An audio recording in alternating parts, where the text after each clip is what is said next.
Good morning and welcome to today's webinar. I welcome you all for today's webinar. I'm I'm happy to welcome. I'm glad to welcome Dr. Pradeep Mehta sir, who's a Chandigarh Judicial Academy faculty member, and he will be taking today's session on NDPS Act, Law and Procedure. Today would be the part one. These webinar would be divided into two parts. Today is the first part, and tomorrow would be the second part. We all know about how this webinar goes around. So first, Pradeep Mehta sir will take care of the entire detailing, and post which we will open the forum for question and answer round. I would request all the members who have joined in today from various districts of Punjab and Haryana to please post questions in the later half, because a lot of times your question that you might have on your mind will already be taken care by the speaker. So just wait for that. And if you don't get your answer, if you still have some query, then you can put it in the question and answer section that we have on the page. I think without a further ado, I, Chetan Singh Gill, welcome Mr. Pradeep Mehta sir, and request him to please start the session. Sir. Thank you. Thank you very much, Chetan. Good morning, everybody. I welcome you to this session, first session of NDPS Act Law and Procedure. I will make one request that tomorrow we will be taking care of section 50 and section 52A. And please make it a point that any question which is pertaining to these two sections or a relevant question to that, we can postpone it till tomorrow, and I will be answering those, because you may get the answer of your question in the discussion which I will make. Questions which you can raise thereafter. So I will start that this act was introduced in 85 by consolidating Opium Act and the Dangerous Drugs Act and other things which were there with regard to the intoxicants, saving the state legislatures to the extent where the law is there in the NDPS Act, or where the NDPS Act in that special legislation of the state. So this is a saving clause which is there in the Act, and it's very important because there are certain cases which are filed under Excise Act, despite the fact that NDPS Act is there, and because of the section that which is saving clause, we are having this scenario, and that section is 81, which says saving of state and special laws. Now, to start with, there are few important definitions in the Act. I will try to deal with only few of them which are important. That one is psychotropic substance, because the Act is narcotic, drugs and psychotropic substances. We must understand that what is a psychotropic substance.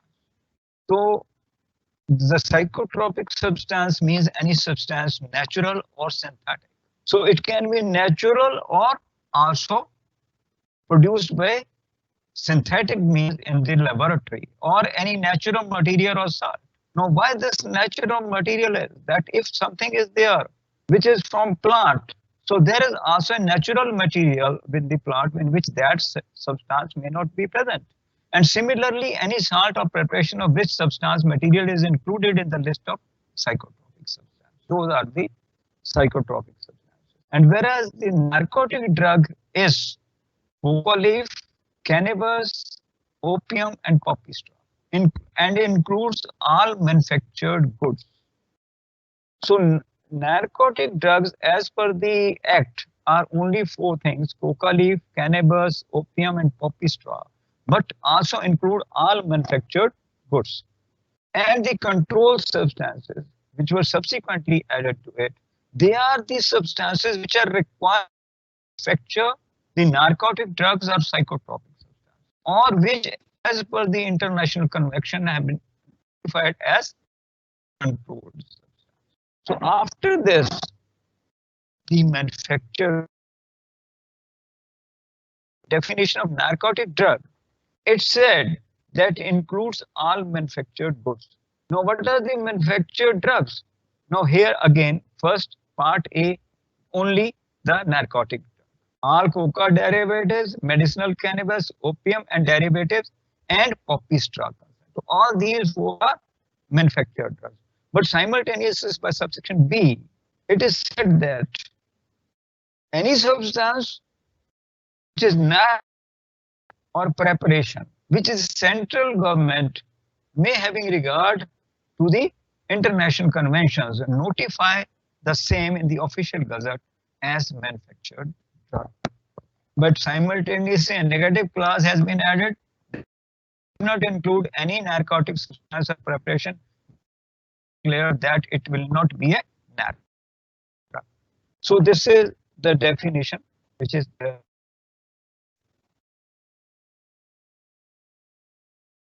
definitions. I would like to add that when the act was introduced in 85, there was one tar punishment for all the cases, mostly for possessing some narcotic drug or psychotropic substance.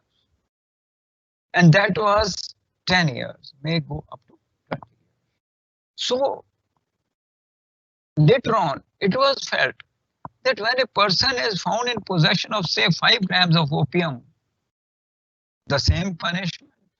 And when a person is found in possession of a truckload, again the same punishment.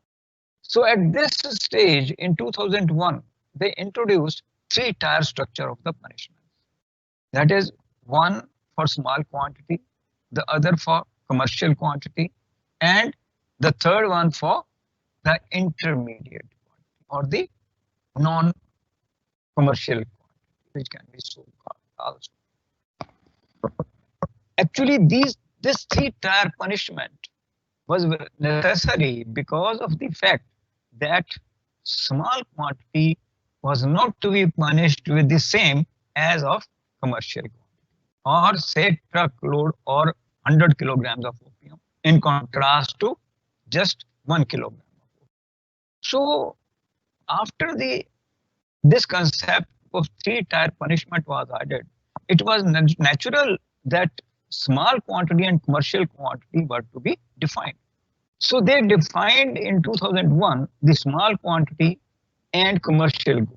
Small quantity in relation to these drugs mentioned as any quantity lesser than the quantity specified by the central government by notification. Remember that any quantity which the central government by notification specifies, the lesser quantity than that will be small quantity.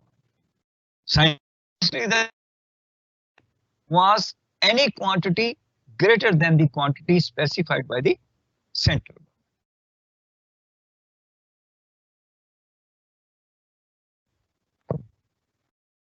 government. Simultaneously, as the central government was empowered to specify the small and the commercial quantity in the official gazette,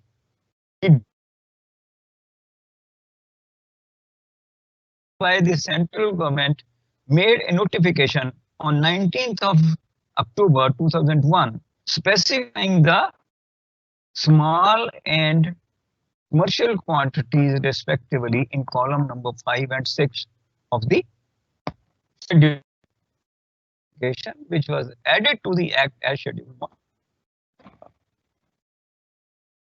Cases start coming that though the column 5 and 6 represent the quantities small and commercial quantity, but actually is less than this quantity so specified. or the greater than the quantity so specified by the central government. And it was being argued in several cases that the quantity which is there in column number 5 as small quantity should not be treated as small quantity, but any quantity lesser than the quantity should be taken as small quantity. And whereas in column 6, which is a quantity greater than the quantity, any quantity which is greater than that should be taken as commercial quantity, and that quantity which is specified in column 6 should be non-commercial or the intermediate quantity. Whereas if we read the notification, then it is written the central government hereby specifies the quantity mentioned in column 5 and 6 as small quantity and commercial quantity respectively for the purposes of said clauses of that section. Now, which refers that this should be taken as small quantity or commercial quantity. I will take it in the other way also. Now, read this definition of small quantity and commercial quantity. In relation to a narcotic drug and psychotropic substance means any quantity specified by the central government by notification in the official gazette. We have deleted the words lesser than the quantity. And here, then we read commercial quantity. It is specified in the government by notification. We have deleted the words greater than the quantity. Now see, this is only for academic purpose, not a definition incorporated, or it is not a definition. Now, if this is the definition, then it is okay. Then the column 5 will be representing the small quantity and 6 will be representing the commercial quantity. But what about the if then that quantity, and if it is greater than that quantity, and what will do that? Whether that will be small or commercial. Then the arguments will be that if we take that definition, it is only this much, because when the 2-3 type punishment was added, earlier it was not there. Earlier, yes, small quantity was defined only under section 2.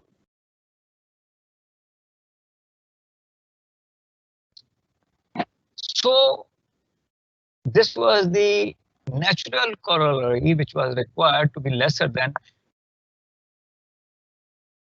Will be discussed,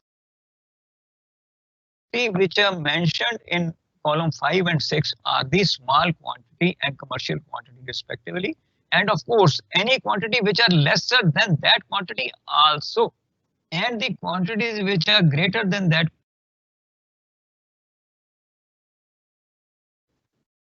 Now simultaneously, when this was going on, a case E. Michael Raj versus Intelligence Officer NCB came up.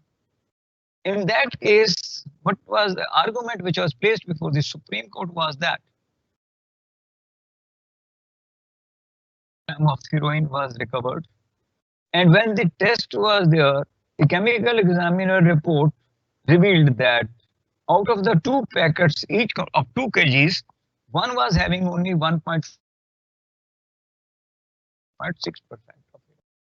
And the arguments which were placed before the court were that the heroin, if we multiply this 1.4% and 1.6% to 4 kgs respectively by 2, it will come only 60 grams. The net content of the pure heroin will be 60% in 2 packets out of the 4 kg. The counsel said that why he should be punished for 4 kilos when he is having only 60 grams of heroin, pure drug content, because he said that it is only the 60 grams for which he can be punished. And so was the decision which was returned by Supreme Court in 2008, that yes, he can be punished only for a non-commercial quantity and not for commercial quantity. See how much is the difference of sentence.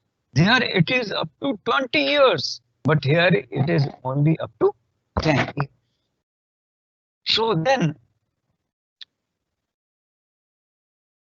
the government in 18th November 2009 introduced note 4 to the schedule, that is 1, specifying that the quantities shown in column 5 and 6 with regard to the drugs and psychotropic substances will be considered even if some natural substance has been added,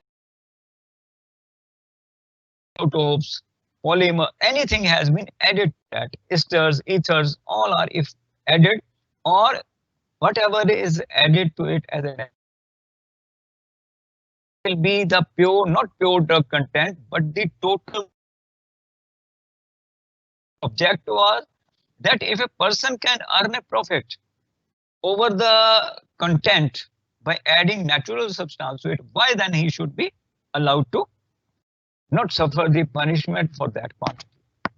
Though under section, under class 239, any mixture or preparation which was there of the natural quantity drug content that was added. Now, since it was added, this was challenged, that it is not a correct. Virus was challenged in Abdul Mateen versus Union of India before the Delhi High Court. And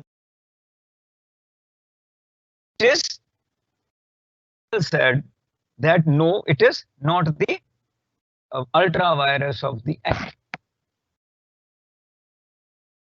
For the Punjab and Haryana High Court in Inderjeet versus State of Punjab, though it was a bail matter, but it was decided that under para 33, 34 and 40, very relevant, that showing the columns for small and commercial quantities, and even this notification which is there is to be obliged, and we have to take the not the net drug content but the total mass which is there as content of the or the weight of the drug for the small or commercial quantity.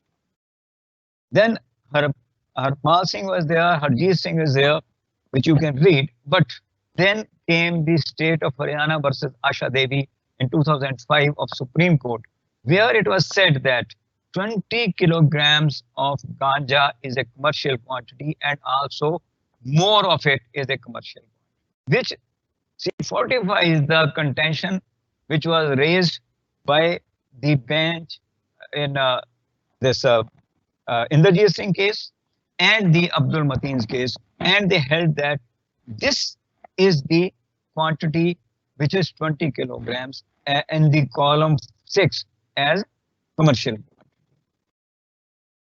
However, simultaneously few cases were there in which the decision was returned that it is not good law. E. Michael Raj is good, holding good, but not the total substance should be taken into consideration, but only the net drug content should be taken into consideration while deciding the case. Then came the decision in Hira Singh versus Union of India in 2020, in which the E. Michael Raj was held to be not good law, and seized mixture and the natural substance of these substances are not to be excluded. They used a word, street quantity, that is selling it in the market, not that what it is natural or the pure drug content. And the amendment in the schedule by addition of note 4 was not ultra virus of the act as important with regard to the small and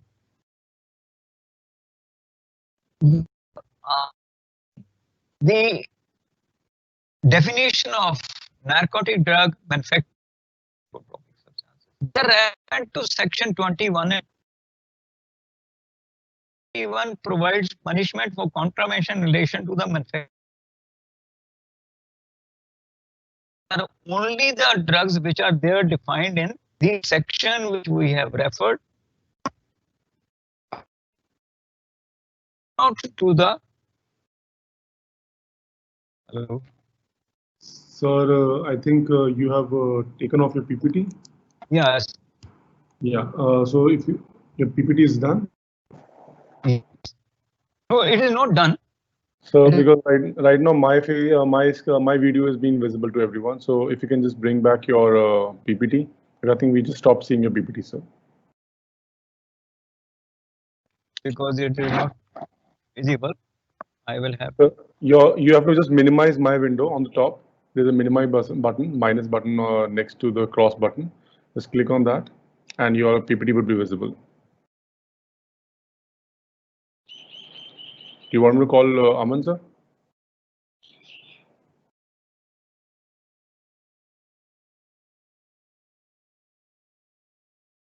Okay. I'm just calling Aman, sir. Yes, please go ahead. Sure.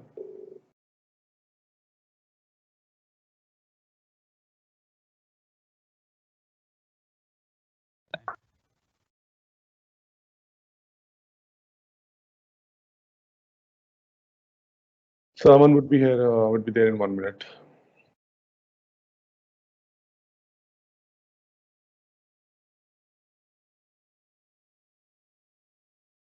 I apologize to the audience for this small, I think, technical glitch. I think we'll be back up and running in 2 minutes. Please bear with us.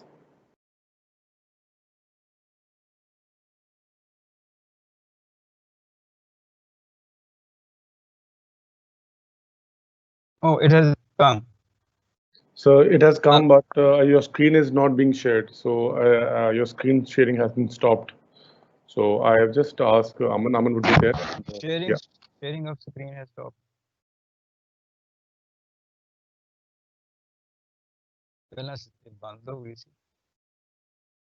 It's okay. Aman को minimize कर दे मेरी window बस. Sir, please, sir, you are up. So now we can. We can start. Yes, sir. So, sorry for the inconvenience. Now we will continue with. Now, section 21 says a punishment for contravention in relation to manufactured drugs and preparations. Now, these manufactured drugs doesn't mean that anything which has been manufactured in the laboratory, but it is with regard to the definition which is provided in the Act as to what constitutes manufactured drug. That is those 4 things and the subsequently which are so notified by the central government. And today there are about 106 manufactured drugs which can be charged under section 21. But so as section 22 is concerned, it is with regard to the punishment for relation of psychotropic substances. So these are the psychotropic substances otherwise as defined in the definition as which we have discussed. So a very important part, that is presumptions under the Act. See, most important is under section 35, which is a presumption of culpable mental state.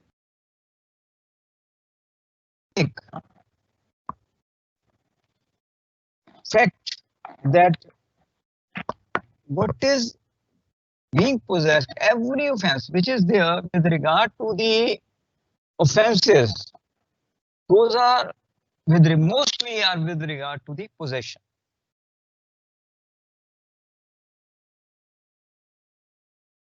For an offense under this act which requires a culpable mental state of the accused, the court shall presume the existence of such mental state.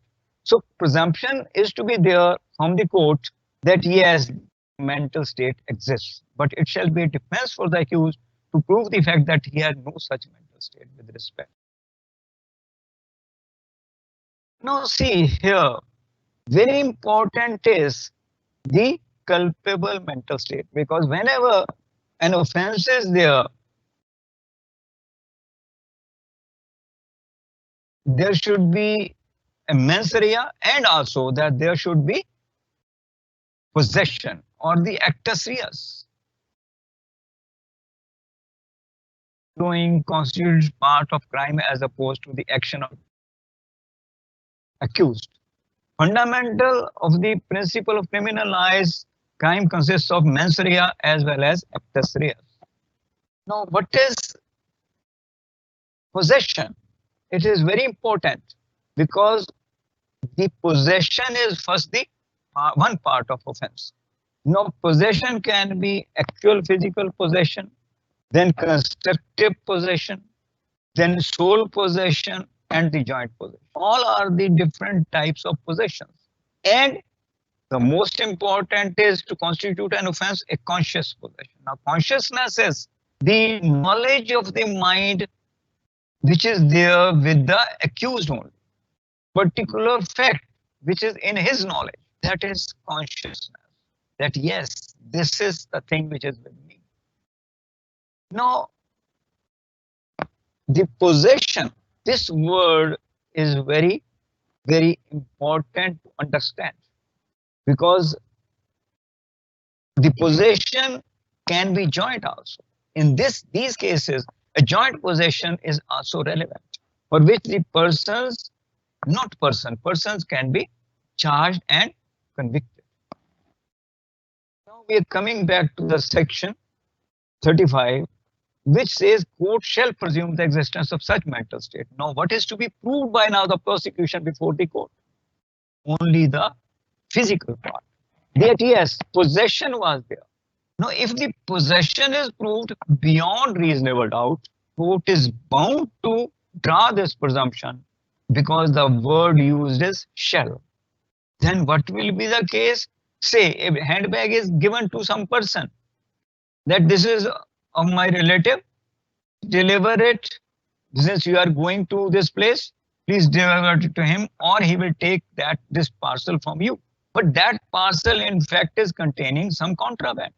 Now he does not know that what he is possessing, but he will be liable because the prosecution will be able to prove that yes, this article has been found from his possession. Now, in case, the explanation which has been appended is very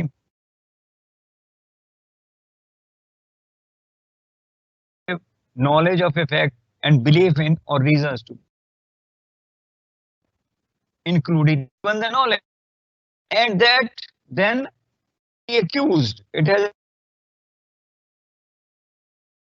proved only when the court believes it to exist beyond a reasonable doubt, and not merely when its existence is established preponderance of what is the accused is to prove beyond doubt that yes, this is the thing which was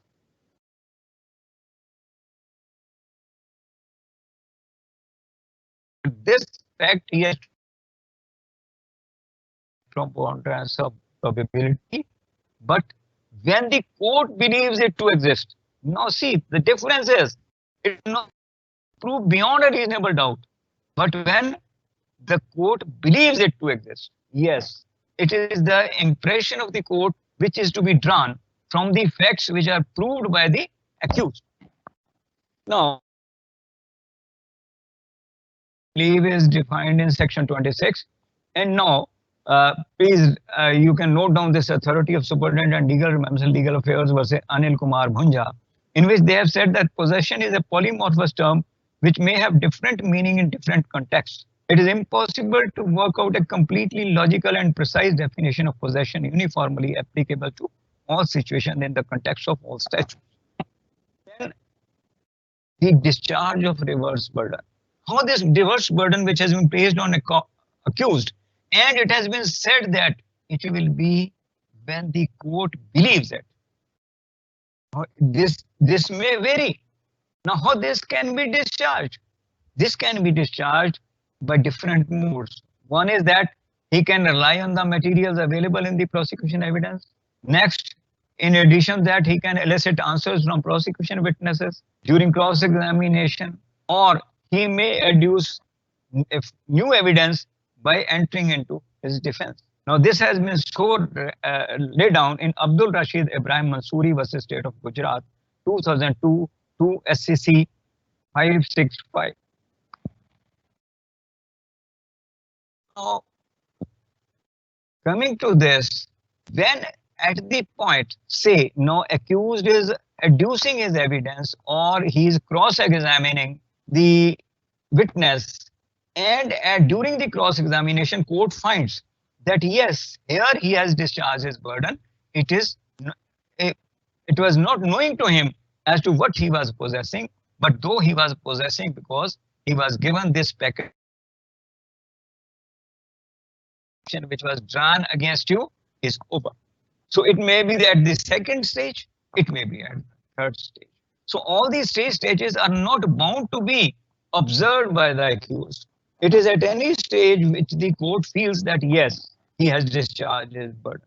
Now the constitutionality of reason in Noor Agha versus State of Punjab, 2008-16 SCC 417, wherein the Supreme Court has said that yes, this is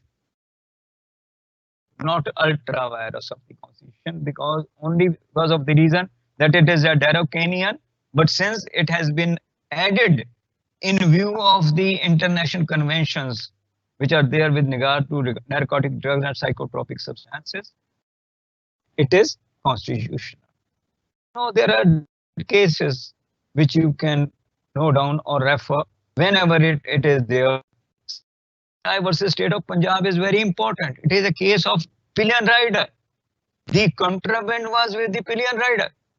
But when the police was seen by the person who was driving the motorcycle, he tried to make a reverse.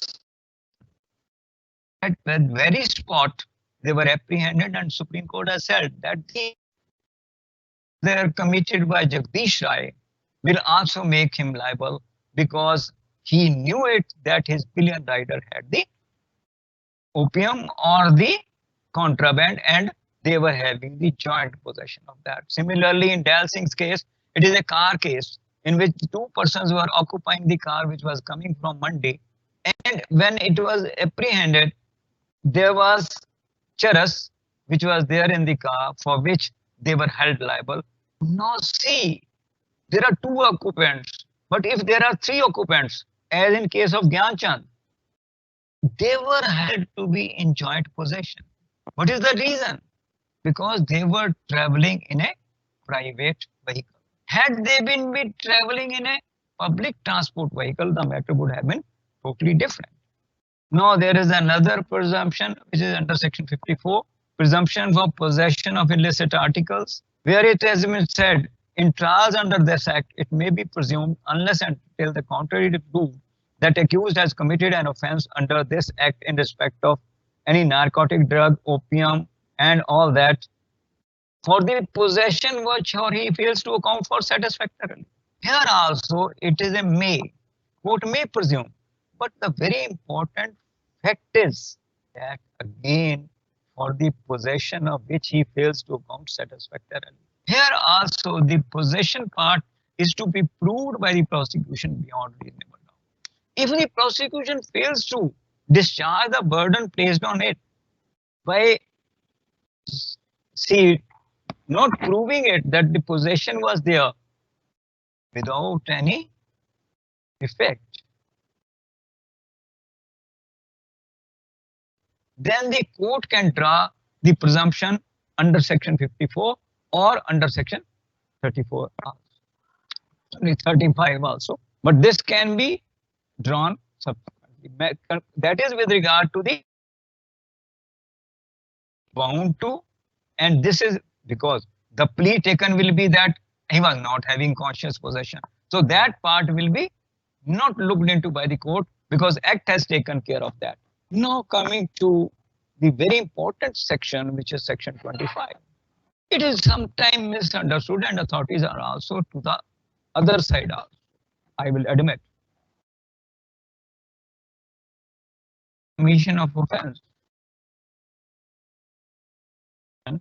Whoever being the owner or occupier of having the control or use of any house, room, enclosure, space, place, animal or conveyance.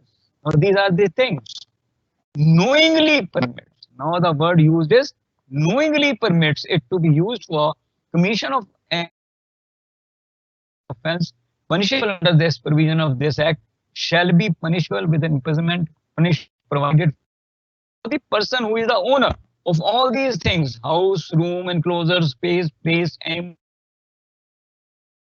committed by person who commits the offence under this section, under this act, sorry, of and under any section of this act shall be punishable. He will also be inviting the punishment for himself as the punishment provided for the offence. But now, what has been laid down by some of the authorities that if he knowingly permits, not otherwise. Now see how it can be proved that knowingly permits. Now here I will say that definitely section 35 will be applicable, because what section 35 says, if you read it now, after going through section 25, in any prosecution for an offense under which the act requires a culpable mental state of the accused. Now, who will be accused under section 25? The person who is lending the vehicle, who is lending the house, who is renting out the room, who is renting out the vessel. So all these things are there for that person whose mental state is in question, which requires a culpable mental state of the accused. The court shall presume the existence of such mental state. So now in this section, when we read again this section, C, and clause knowingly permits. Now knowingly, if we see the explanation appended to knowledge is also there, included in culpable mental state. So this will be also presumed that it will be, the accused will be freed at liberty to say, dispel that he was not knowing, but he can definitely be taken as accused. So this is all with regard to this part. Now very important part which I will be taking up, and it is the backbone of the, I will say it is the backbone of the case, because link evidence, because even if say this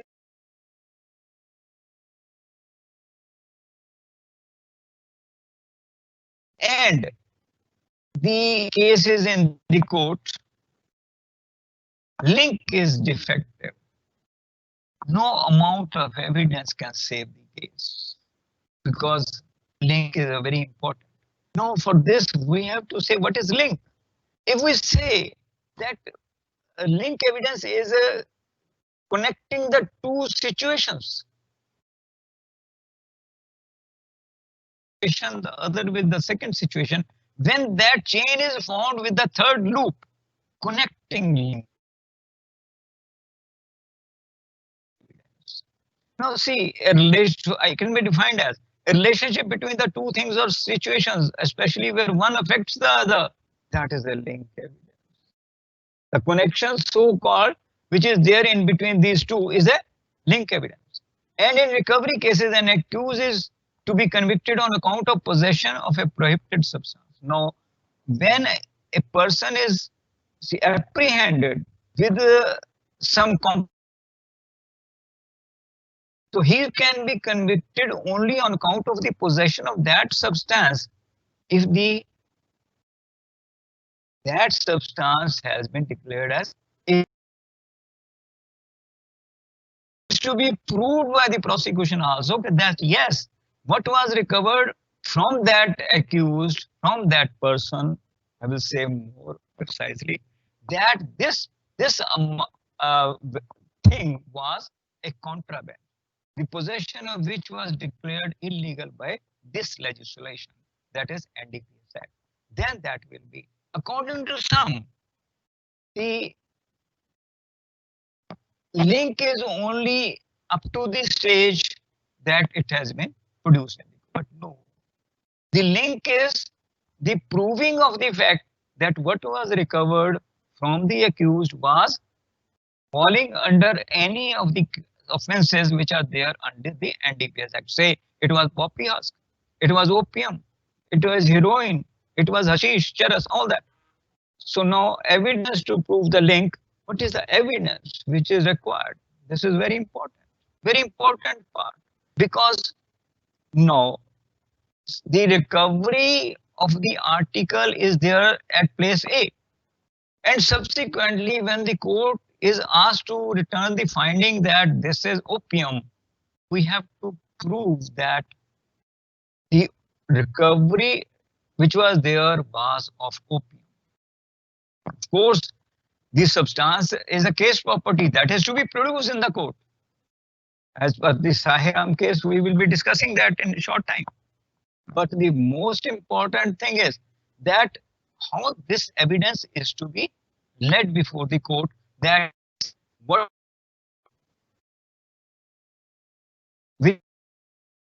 accused.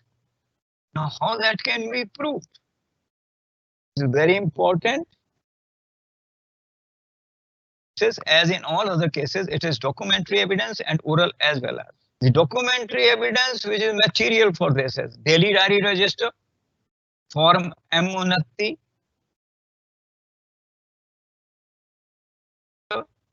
road certificate register and chemical examiner.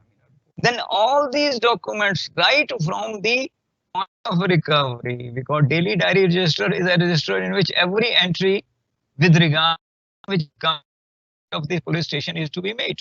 Form M29 is to be filled with regard to the recovery, and sample seal sheet, which is an important part, because sample.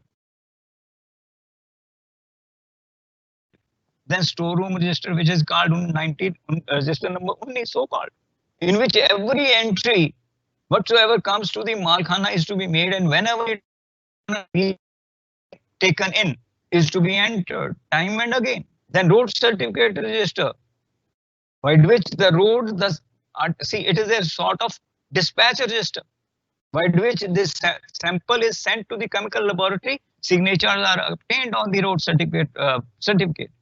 Yes, and the register also again, which is showing that yes, this article has been delivered to this very person. And then the chemical report of course, which is admissible under 239 of the CRPC as document which is per se admissible of the chemical report. Then oral evidence, which is the oral evidence which is there in the case which is relevant. It is investigating officer which says that yes, this article, A article was recovered from the accused, out of which the sample was taken, which was sent to the chemical examiner. Now, gazetted officer, if he is called as per the provisions, then he is also a person who is to be examined as oral evidence that yes, he was called and he actually carried out the investigation. Then the station house, because under this act, a double sealing is required of the material. It is the SHO who is to affix a seal on that articles which are produced before him. Then storeroom register, which is with the malkhana, that is as we have, that is to be of malkhana munshi, in charge. Because yes, I am in charge. Whatever material was given to me was entered in the register and was subsequently sent to the chemical or examiner, or it was produced in the court. Whatever was done by him, he is to depose in court with regard to that. And then officer taking sample to the expert.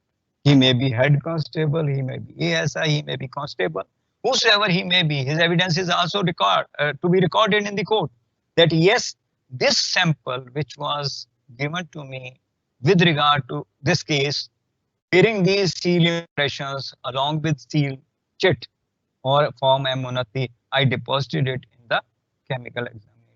And M29 is very relevant form, because every chemical examiner report is given on the back of the M29 form, and the opening words are that the sample received to this person and seals were intact and the seal chit on form M. So then the test analysis is there and report is there. So then final, the report of the forensic laboratory. Now, this is a case which we discussed, the Sahiram. So this is 2019 for was otherwise proved. What was required to be proved was that this were kept intact, and that when the samples are submitted for forensic examination, the seals were intact. That the report of the forensic expert shows that the potency, nature, and quality of the contraband material, and that based on constituting the offense were made out. Now, this part lines which have been reproduced in this case beautifully is the link. Then, now what is the purpose of sample seal chit? sample seal which is affixed on the case property and as well as on the samples which are taken out from the case property. Now, in this case, what happened? The sample seal chit was not sent along with the sample from the Malkhana or from the Malkhana Munshi, from the side of Malkhana Munshi to the chemical laboratory. They said the link is defective. Because what is the paper with which the chemical examiner will compare the seal? Yes, say it may be BS, written in the record BS. But if the sample seal chit has not been prepared, how that impression of BS will be tallied with that sample seal chit, which was sent along with on the case property also, that these two are matching. There can be different impressions of BS. So it is very important. There are other cases.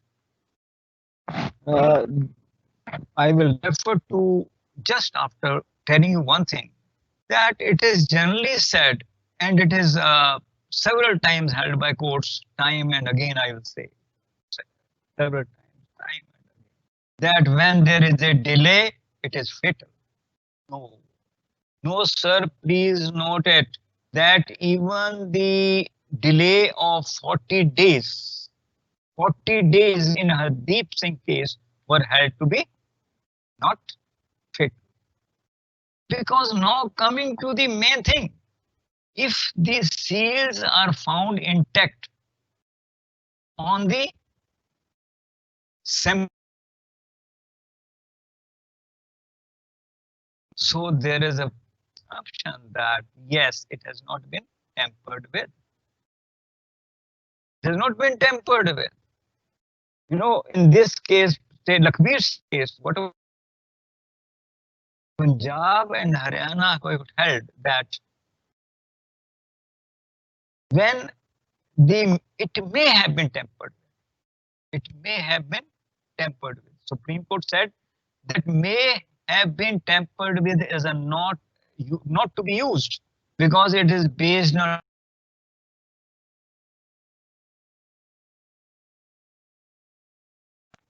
that seals are broken, not legible.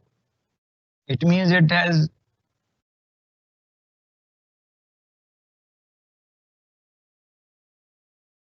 Mohanlal case, it was again held that if they are telling both are there, it is that link has not been tampered with, it is proper link. So thank you very much. I am grateful for a patient hearing. Now I will request that if there are questions, those can be asked. There are. So they already have. Any question? We already have a lot of questions, sir. Sir, I will be answering. Sir. So first of all, thank you for detailing this entire session. I think detailing the session in less than 1 hour is itself a task. That is why I was in a hurry. So we have a couple of questions, and in the meantime, I would request other members to please put in their questions. So the question is, you mentioned, I think you were talking about the same thing in your session. The question is, in case accused runs away from the spot after leaving behind the contraband, should an inventory be prepared by the magistrate at the request of IO, or case property is to be kept in judicial Malkhana till accused is arrested and produced before the court? Sir, it requires a detailed answering, and I request the members at the very beginning that this part section 52A inventory and the 50 personal search, please reserve these questions for tomorrow. At the opening of the session, because it will be sheer wastage of time then tomorrow if I answer this in detail, and this requires a detailed discussion. So I will say that we should keep this question for tomorrow. If not, the person who has made it don't mind it. Fair enough, sir. Fair enough. So Any moving question which is there again to section 50 and 52A, Mhm. please that should not be put for today. If I so, think it makes sense. It does make sense because tomorrow we'll be anyways be talking about this. yes. So it'll be more specific and more Unless we are at the background of the material, I think I cannot explain. Sir, I think the member would also agree to this part, and sure, tomorrow the member would be able to. So I would request the member to, you can ask the same question tomorrow. Thank you. So No, I moving will answer this question definitely before the. I'm sure, sir. Definitely. So moving to the next question. Now it says whether as per central government notification 5, 5 grams of heroin would be a small quantity, and if it is so, then it would be a conflict with definition which provides quantity less than mentioned in schedule. I think you mentioned about this, sir. You were talking about the quantity. Quantity included in column number 5, as in Asha Devi of Supreme Court in 2015, is clear that the columns which are 5 and 6 are representing the quantities which are small, and it is small also than that column, and greater than the column 6 are also the sheer quantity. So the quantity is definitely small quantity. So we have a question from Gurdaspur. The question is presumption and non-compliance of mandatory provisions are independent to each other or are having nexus with each other? Pardon? Again? So presumption and non-compliance of mandatory provisions are independent to each other or they having nexus with each other? No, they are independent of each other. They are independent. Presumption, you cannot say compliance. No, it is independent. Independent, sir. Perfect, sir. Moving to the next one. Now, we talked about that there are different, even if you have a large quantity of, these substances, or if you have some small quantity of substances, the punishment was same. So the question is on the same lines, whether 1,000 grams of poppy husk fall in small quantity or 999.9 gram is small quantity under NDPS Act. The same answer that in column 5, it is 1,000 grams. So the same will be the small quantity. It is not 999.9. Okay. Yes, of course, 1,000 and also 999.9999.8. Every quantity which is lesser than that will be small quantity, including the quantity which is there in column number 5, that is 1,000 grams. Because I am very, audible in saying that this was the main question, which was answered by Asha Devi, then other cases also, even by the case of Inderjeet Singh Ladi in 2013, in which they have said specifically that the columns 5 and 6, they are the columns which are representing the small and commercial quantity as notified. So no question of taking any quantity which is lesser than that to a small quantity. So moving to the next one, it is about, it says that if a vehicle is sold on affidavit, but RC is on the name of the registered owner, then who will be considered owner for the purpose of section 25? See, affidavit is of no avail if RC is in the name of a person who has sold it allegedly.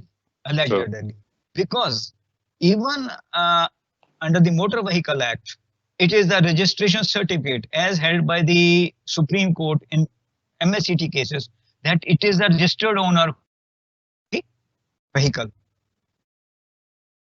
Okay. When there is an offense, he can create an affidavit. I have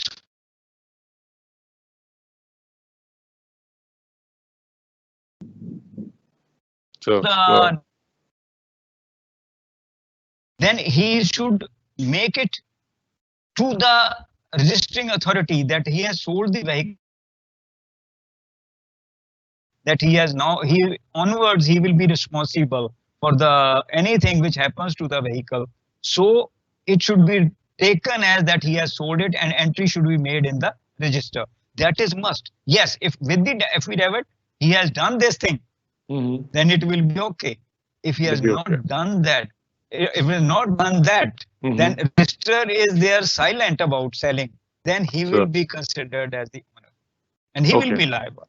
So basically, only affidavit won't work. Affidavit with register would still work, or otherwise RC would anyways work all the time. RC will work, but then see, I had told that when it will be a defense to prove it that he was not having the knowing fact that he has lended the vehicle with the knowledge, then he can also disprove it that he was not the owner, as he has mentioned it to the, but case will be there on him.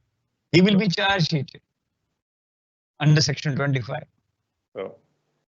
So we were talking about charas, heroin, and other substances. The question is about in what category smack would come in? See, smack is a derivative. Smack is a derivative. It will be derivatives of opium. It will be in derivatives of cocaine. Yes, cocaine or opium. It will be derivative. Okay. So moving to the next one. I think this question has been asked a couple of times, I think by mistake. Okay. Hello. I think the 5 times the same question has been repeated. So next question, sir. As per the prosecution case, if lifafa of a case property is stated to be thrown away, then lifted by police, how the police is going to prove the mental state of accused with regards to possession of the drugs, and when the accused comes with the plea that the false recovery has been planted upon him? This is a question which is basing on evidence. What kind of evidence police proves? Okay. No, see, a lifafa allegedly containing opium, so or a contraband, what I can make out from the question. A lifafa containing contraband has been thrown. Whether that has been thrown in the presence of the persons of the police has been identified, whether while he was running it has been videographed, or see mobile away, then he has been apprehended. So all these evidence in a chain will go to prove that yes, this envelope was thrown by this person, and so it will be proved, and the accused will definitely can disprove it that no, he was not there, he was at some other place. They are just making a false, foisting the case on him. So this type of question is not legal or based on law. It is based on evidence. Every case will differ on the basis of the evidence, whether the prosecution is able to prove that yes, this was thrown before them, then he will be charged and convicted. If they fail to prove, it will go. It will just go. Very well, sir. So we were talking about the small quantity offences. Now the question is that offences regarding small quantity, are they bailable or non-bailable? Very, very pertinent and important question. Very important question. Who has put it? So the name has not been shared. It's just anonymous. Name has not. Okay. Now here the answer to this is only in section 37. I will try to take out the act, because 37 is the case in which it is written that whether the bail is there or non-bail. Now, bailable offense, generally what is there? In bailable offense, the bail is to be granted by the police, if I'm not wrong. That is bailable. When we read the heading of the section, it speaks of offenses to be cognizable and non-bailable. In the body of the section, nothing is written. Because when we read subsection under this act shall be cognizable. Why this is so? Because this act has been this section has been amended again. It is long. Earlier, all the offenses since were having more than 10 years, small quantity concept was not. The offenses were considered as by virtue of sentence that they are bails in cases where there was small punishment. The legislature by Bill of 88 said that this be added, that they are non-bailable. So in the heading of the section, it was added that offenses to be cognizable. Since there is nothing in the body, it is generally argued that heading is not controlling legislative intent. So I will differ with this. There is authority of 1985, Bhagirath versus Delhi administration, in which the Supreme Court has held that marginal notes are the legislative intent. They are not editorial exercises. They are specifically written that what is the marginal note was intended to and that should be seen. Now, yes, if it is not limiting, I will agree 100%. It is not limiting the wording which is there in this section. If it is written something with regard to the bail, that only the offenses which are there of sentences more than this, then this would not have been available. But as this section is there, that offenses are non-bailable, so I think that they are non-bailable. There is no offense under the act which is bailable. And this is, I can authenticate it by citation of Union of India versus Ram Samuj, which is of 1999, volume 9, Supreme Court cases, page 429, in which it has been said that this was not the intent of the legislation that the offenses should be bailable. Then there is also a case which is of Supreme Court, and that is, I think, State of Kerala versus Rajesh, in which they have again reiterated this thing, that this was not the intent of the legislature that they should offenses should be bailable. No, apart from it, I would like to refer to authority Ansar Ahmed versus State, 2005-4 RCR criminal of Delhi High Court, in which 3.5 grams of heroin was there and the person was inside the jail. The Delhi High Court granted him bail under 47, saying it that this is a case where the bail should be granted on account of the small quantity. No limitation is there. What is being argued that in this section there is a clause B which says that no person accused of an offence punishable under offences such and such shall be released on bail on his own bond unless the public prosecutor has been given an opportunity to oppose the application for such a release. And when it is so, then reasonable ground for believing that he has not committed the offence and he will not commit is to be returned by the court. Now, this is very material. Okay. This part is not to go bailable. This goes to show that this is in addition to section 439. This is a very long topic. This can be see. I am just going precise because it is a question which I am answering. But the answer is that, to my mind, ratio of the law, which is there, they are non-bailable. All offences are non-bailable. Okay. CRPC Schedule 2 by virtue of this sentence, because it is a special legislation in which special content has been made in a section. Though there are authorities, several authorities,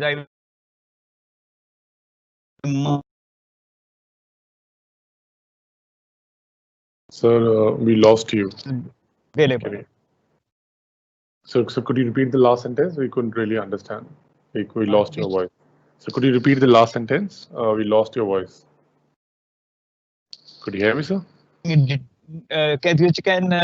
is requiring detailed discussion. But of course, even the Delhi High Court has subsequently held that the offences which are punishable up to 3 years are bailable by intent of CRPC Schedule 2. Okay. But to my mind, to my logic, this is not correct approach. The correct approach is based on the wording which has been held by the Supreme Court recently, that it was not legislative intent to make the offences bailable. That is why they have added this word. So, it's a very dicey question. Yeah, I can understand that with the explanation that you're giving, because I think even the explanation had so many ifs and buts. So I understand it's a very elaborative answer that is required, and it's a different situation that comes in place in the place. Various situations. But see, if we read the authorities which I have mentioned, the Delhi High Court 2005 and the Supreme Court 1999 and 2018, January 20, where they have shown that, and the legislative intent of the bill which was introduced in 88, sorry, it is bill number 129 of 88. That intent will show that this wording, that offences to be cognizable and non-bailable, is sufficient margin note which says that they are non-bailable, because there is not contradictory anything in the body of the section. So now, if your permission, with your permission, I would like to go to the next question. Yes, please. So the next question is, if accused files default bail application, then whether it is necessary to give an opportunity to public prosecutor to oppose said application in the view of section 37, subpart 1b, subsection 1 of NDPS Act, whether it would make any difference in case of... The question is not clear, if I'm not wrong. Okay. Question is not clear. So, question is not. Do you want me to repeat it? Should be 36, not 37, if I'm not wrong. Okay. Maybe so. I'm not really aware of NDPS Act that thoroughly. That again, you can repeat the question. So the question is, it's the accused files for a default bail application. Now, whether it is necessary to give an opportunity to the PP to oppose said application in view of section 37(1), subpart 37 subpart 1b and subsection 1 of NDPS Act, whether it would make any difference in case of small quantity or in case of commercial quantity. See, now here comes the question itself. And since small quantity. So the person. So could you repeat that? I think we lost your voice, sir. See, the question which the person who has put the question is himself suspecting it, that small quantity is also available, because he is saying it make any difference when the quantity is bailable and small or commercial. So when a small quantity is there is no question of 167. try to understand the person who has made the question. It is only when it is not available that he will be inside the court, jail, under the judicial custody. No, only then 1672 will be applicable. So 36A. No, see, there is an extended period of under section 36A. Here, no, it is a default bail. Default bail, when extended period of limitation is there, the application is required to be filed before the expiry of the first period. So this is very important. This is not question pertaining directly to the NDPS Act, but also involvement of CRPC under 1672 is there. Before time, if the application for extension of time under section 36A has been made, then the right of the person will not be there, as in case of Nirala Yadav, Union of India versus Nirala Yadav 2014, Supreme Court. It has been held, which is reported in Supreme Court cases, that when the right of the accused has accrued, the police or the prosecution cannot be allowed to defeat it by filing an application for extension of time subsequently. Now, meaning thereby, if the first period of limitation, say of 60 or 90 days expires, or 180 days expire, then the application must come before the expiry of that period, that they want extension in time in view of the subsection 36. One. If that is not there, the time is not to be extended, then of course the bail will be there, default will be there. On count of they have failed to place the challan in the court in the stipulated period which was there, fixed for their investigation, then definitely they will be out of the court and the bail will be granted to the accused. He may be accused of a commercial quantity. If the application for extension of time is there, it has been, then there is no question that the application will be rejected. It will be heard. Notice of the same will be given to the accused that they have, and the right will not accrue on the expiry of that period to the accused unless the extension of time is there, or it is refused. Now, if it is refused, definitely on the grounds on which it is refused, the bail will be granted. But if it is allowed, is it clear? Please ask the. Sir, if it's allowed, then what? Obstructing, I think. So you said if it's not allowed. That when you said if it's allowed, then.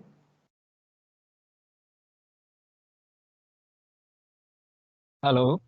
Sir, can you hear me? Hello. Sir, can you hear me? Yes, I can hear you, but I think the voice is distracting, I think, if I'm not wrong. I think so. So in between, I think I just want to, could I request you to please repeat the sentence when you said it is not allowed? We understood, sir. If it's, when what happens when if it's allowed, then what happens? See, yes. Now, I will start from that case. Application is there of the prosecution for the extension of time, which is there well in time as laid down in the law in Nirala Yadav's case. Now, when that application is there, notice of the same is given. Challan has not been presented of they want the extension on the basis of the fact that investigation is still not complete. Then if it is allowed, the period will be taken as extended. After hearing the accused, period will be taken as extended to the next period, say even to 1 year, or say 2 months, or 1 month further. The request is accordingly. But if it is refused, the bail will be there for the default bail. I will say default bail will be there for the accused if that period of extension is refused. Okay. So, moving to the next question. The question is about who had made this? Who had put this question? I will definitely like. this question is with one of the most, I think, Mr. Neeraj Goyal, who's been a very active in these webinars. I hear Mr. Neeraj Goyal's name a lot of time in the question answers section. He is a magistrate or an additional session judge? He has not really mentioned that, but he's been very active. So Mr. Neeraj Goyal sir has been very active in these webinars. Because it clear. No, not understanding the thrust of the wording which I have said. Okay. Anyhow, continue. So there's another question from Mr. Neeraj Goyal sir.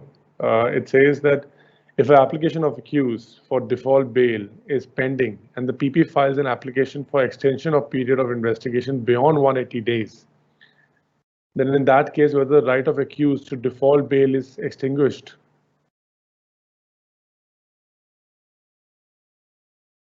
This is what I said. I want to talk. This is there in my earlier answer. And that if application is filed by the accused, is the same thing which he has asked. So, hello? Yes, sir. No. He cannot file, accused cannot file the application before the expiry. See, if it is 60 days, he is on the expiry of 60th day when the challan has not been presented. Application has not been presented for extension of time. Try to understand. Both the things go simultaneously. One is extension of time, and the one is that I may be granted default bail. If the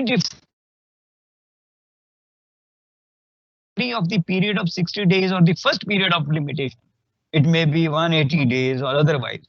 Then, if the application subsequently filed by the police, that time may please be extended, that definitely it will be filed after 180th day or after the first expiry of period of limitation when the right to as accrued to the accused. And when the application is subsequently filed, as I have just said, in Nirala Yadav's case, the Supreme Court has categorically laid down that prosecution cannot be allowed to frustrate the right which has accrued in the favor of the accused. So that becomes final and prosecution will not be allowed the extension of time if it is filed after the first period is over. So I think answer is there to this person. So the question is about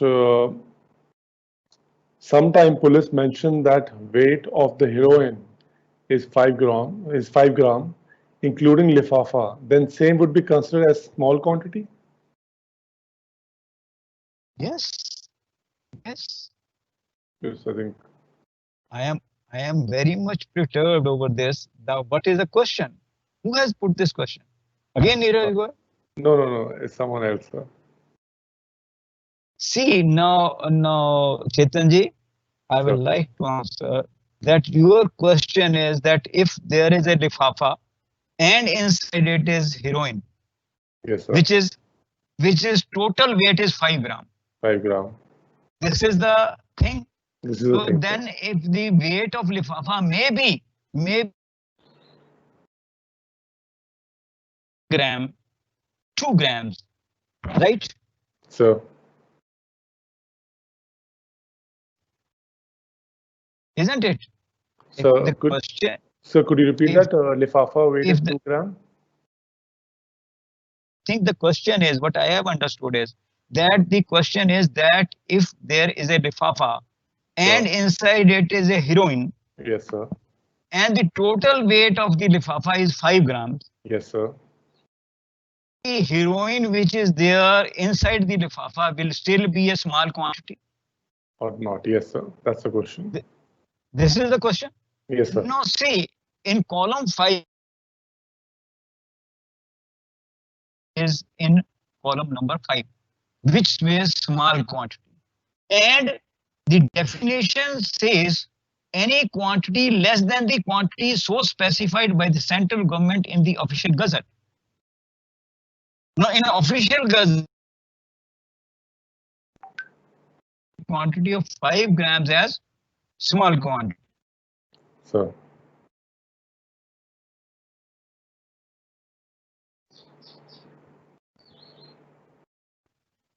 So I think we lost your voice, sir. Any quantity, I don't know what is happening. Sir, let's do one thing, sir. You have an option over, or you can switch off the video. So what will happen is it will just make sure that the bandwidth has only been given to your audio, to your voice. Can you see that there's an option in the center, sir? And the first option on your left-hand side, there'll be a small camera would be made. Just click on Yes. that next to the mic. Click on that, your video will just go off, sir. So that will at least increase the bandwidth, sir. No, it is all right. Yes, sir. So now I can't see you. No one can see you. But sir, please, if you can try speaking now, sir. Yes, I can speak. I can speak. No problem. Sure. No issue. Now we can hear you, sir. Now we can hear you, sir. No, now the thing is that the question is that now the total content of the lifafa is 5 gram and inside it is heroin. Sir. Now the question precisely is whether that heroin will be still a small quantity. This is the question. Right, Yes. sir, this is the question. This column 5, which has been there in the schedule, says that 5 gram heroin is small quantity. And when we read the definition, which is there in the act, there is any quantity lesser than the quantity so specified by the central government in notification as small. So any quantity which is there less than the 5 grams will be small quantity, even from 0.1 gram of heroin to 5 grams, every quantity will be a small quantity. Yes. So, moving to the next question, sir. Yes. The question is, there is an error in inventory order passed by the magistrate who is transferred. Then the successor magistrate can clarify. 252A. I think time and again I have. It comes into picture. Everything is to be dealt with first under section 52A. Only then the question. So, if you allow, I may ask the second last question of the session now. Anyhow, please, most welcome. You can ask any number of questions, sir. But accept only those two. Accept only those two sections because that will be a fruitful for tomorrow. And again to explain that will be sheer waste. So. Had it not been 2 sessions, I would have answered it. Yes, sir. I understand that, sir. So the question is, normally what happens is that the prosecution does not project the owner of the vehicle as an accused. He is only joined as a witness at the stage of 161 CRPC. It is never the case. Your voice was cracked actually. Okay, sir.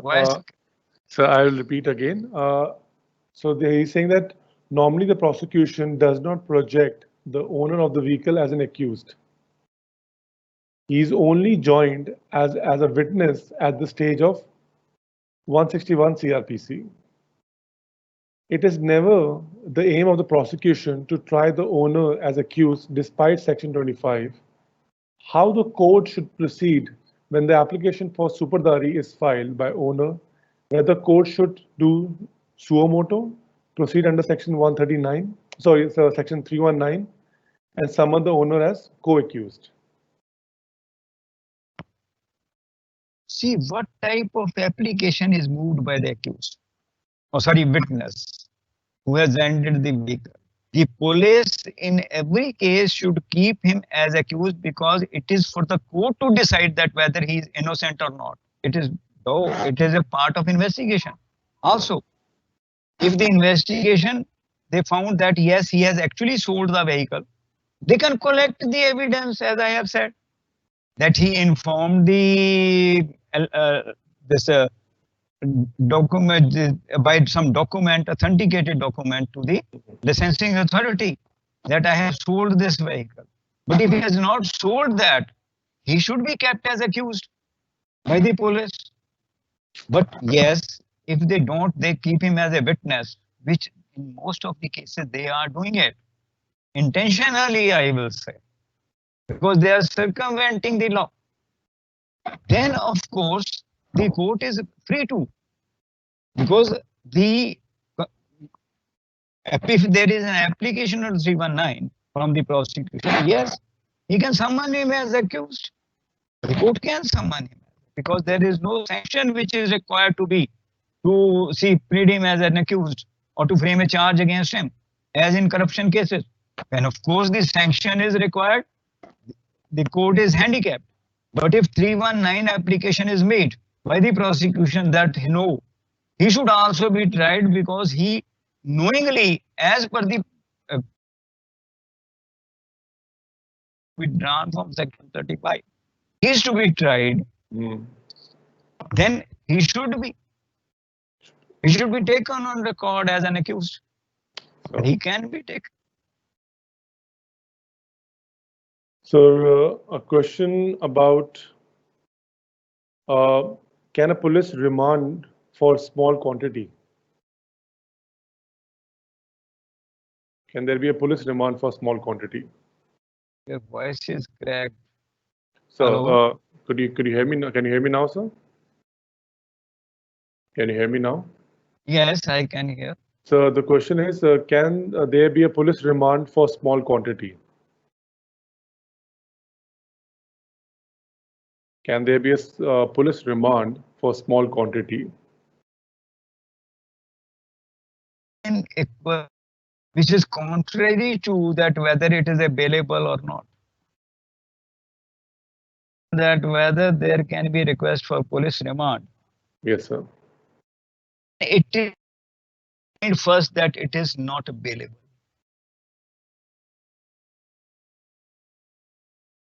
Produced before the court.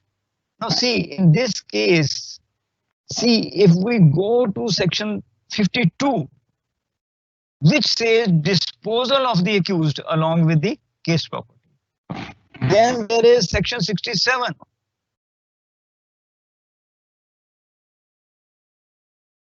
Am I audible? Yes, sir. Section 67. There is section 57 in which the report of arrest is to be made. It is to be informed. Then 67 interrogation or investigation during inquiry can be there.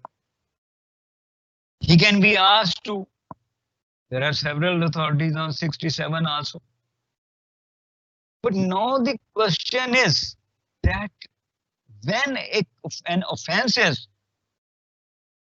Hello? Yes, sir.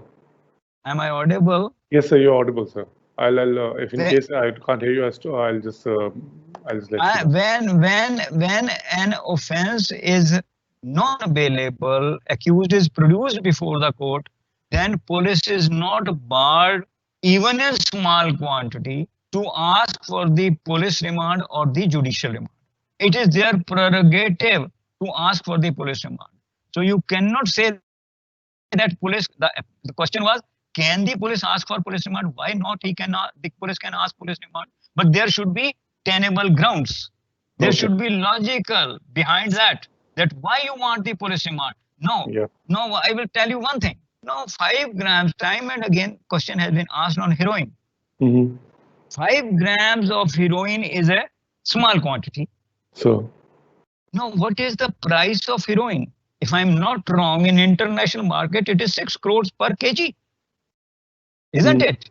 So 6 crore rupees per kg, 60,000 per gram, 30 lakhs rupees of 5 gram. 3 lakhs, sorry, 3 lakhs for 1 gram. Now a person who is possessing 3 lakhs, from where he is earning? Police remand can be asked if they want to thrash it, isn't it? Yes. I can't say even to the police as a prosecutor that come their job, whether they want a police remand or a judicial remand in an offense which is cognizable and non-bailable. It is depth of the case or not. Now, if they want, no, say, if a person who is found in possession of 4.5 grams or 5 grams of heroin, from where he has got the money, Yes. whether this section or process, if they want to go into depth, they can ask for the remand, and the court is free.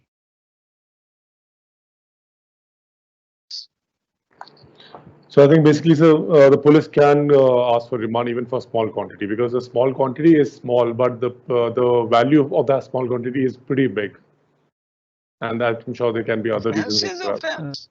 Yes, If it sir. is non-bailable, definitely. So Hello. yes, sir. If it's non-bailable, and then we lost you, sir. Then yes. Yes. Okay. Hello. So yes, sir. I understood, sir. We heard you, sir. So the last question for the session is on 23rd of April this year, three judges bench overruled a case of E. Michael Raj. Yes. So the question is, what is the position now? See, Hira, I had said Hira Lal's case. I referred it. Hira Lal case I referred. This is that case in which they have overruled. Now, in that case, the first they have decided 3 points. The first point I pointed out, E. Michael Raj is not a good law. Mhm. Second was that whole drug content, and I use the word street weight of the drug is to be taken into account. Meaning thereby that whatever is the total bulk quantity, irrespective of the net drug content, is to be taken into for assessing whether it is a commercial quantity, non-commercial quantity, or small quantity. I will give an example. Say 10 grams of heroin is mixed with 1,990 grams of natural material or neutral material. Natural material or neutral material, say white powder. Okay, sir. Just paracetamol crushed and mixed with it. Just compose crushed and mixed with it. Just white powder mixed with it. Sale khadi. I will use the word sale khadi.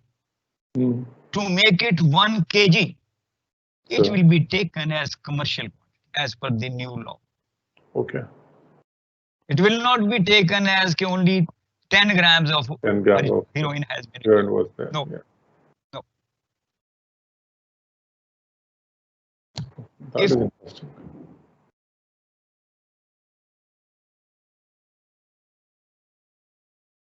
So we lost. Again, from where I should start again. No, you just said that as per the new law, that will be considered 1 kg, and then we lost you, sir. It will be considered as 1 kg. 1 kg. Grams of heroin, which was been found as per the chemical.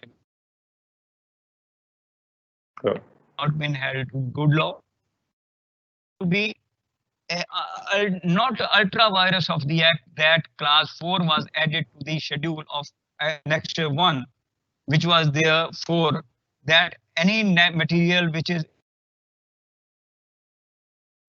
neutral material, not natural material, which was included in 239. And the street bulk will be taken into. So 3 points have been held in that case. In the new act. I think a person who have not heard when I was specifically saying. He was either not available at the before the net, or he had gone somewhere else when I answered that. So, Next question. So I think we are done with all the questions. Thank you. And I think Thank you.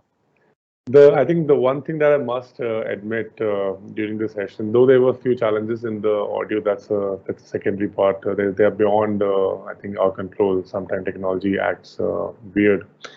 But I think you have shared so many authorities that I think if I can recall, I think almost the second or third sentence had an authority in your webinar.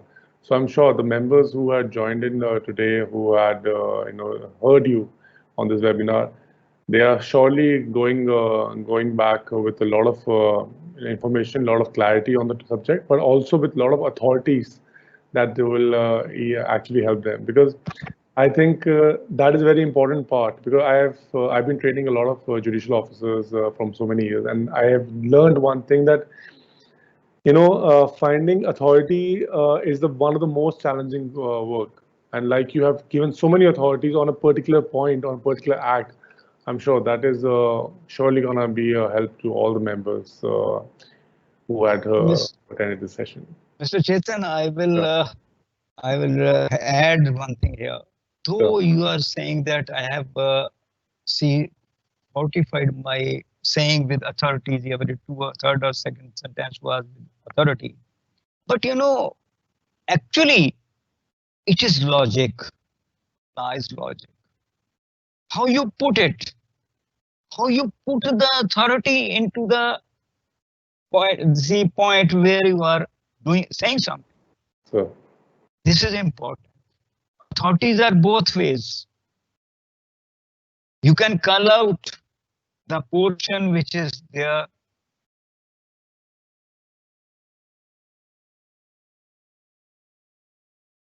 As you have said,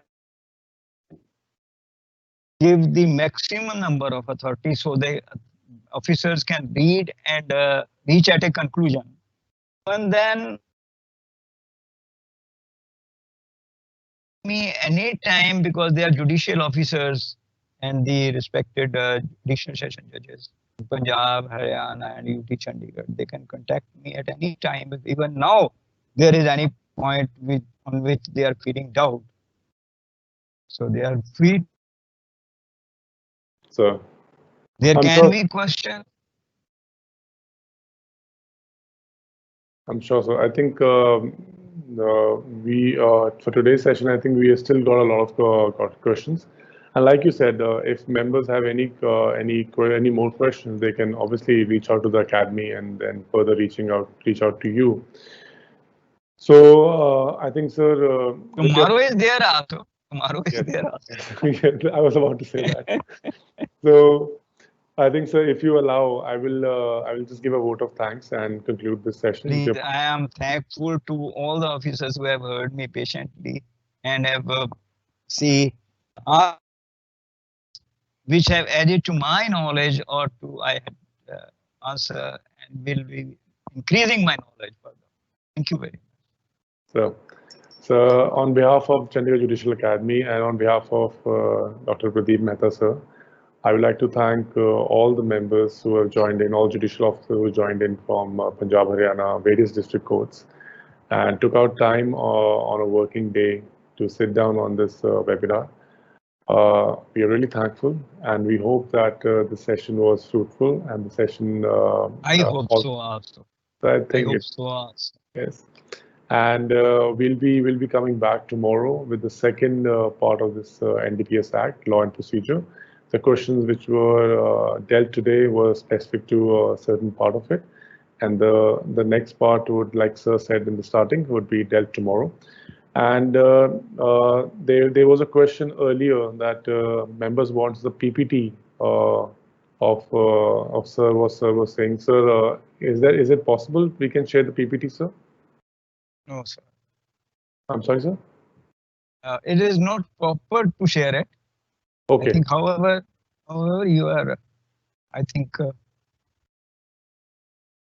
I will see to it.